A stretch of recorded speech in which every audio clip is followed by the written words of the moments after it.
Meet Carlos Vigil. Carlos was a teenager from New Mexico who strove to make a difference in his community. Those who were close to him knew him as a friend, a son, and a leader. But Carlos's life was not easy. Despite his promise and his gifts, Carlos struggled under the hardships of bullying. But Carlos wasn't the sort of person who accepted these wrongs. When Carlos represented New Mexico at the National Youth Conference, he presented a proposal that he hoped would lead the country down a path toward a brighter future.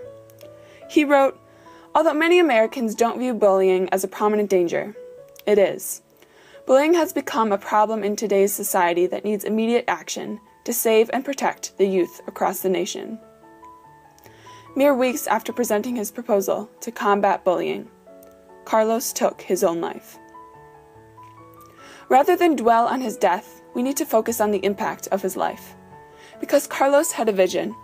He dreamed of an America in which he and other teens could live in peace. And we have a duty to bring about the change that Carlos envisioned. Once we are able to recognize that this immense problem exists, how do we move forward? There are several prominent schools of thought, including the traditional educational approach, resistance training, and an innovative new perspective on bullying. Let's take a look. Number 1. Carlos Vigil's proposal advocated the traditional approach to bullying with several twists. Under his legislation, schools would be required to reprimand bullying offenses with punishment that mimicked the penalties for assault and battery. His proposal also called for the implementation of student workshops to teach students how to respond to bullying. Finally, Carlos added a program in which children would learn to become student mediators and resolve issues with their peers without bullying or violence. Carlos's proposal effectively did two things. First, it standardized the nation's approach to anti-bullying efforts. Secondly, it revolutionized our methods by teaching children to mediate conflicts alongside adults. Number 2. Resistance training. The idea behind this proposal is to combat bullying from the opposite angle from traditional methods. Rather than simply teach children how not to bully, this method teaches children how not to be bullied. It gives them armor and a shield with which to protect themselves, and it follows that the bully will soon grow bored and cease to torment them.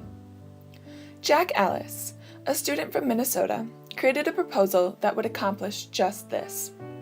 Under his proposal, all schools would be required to implement resiliency programs for their students, in addition to the current policies. He wrote, "Resiliency programs teach America's youth how to be strong when faced with a bullying situation.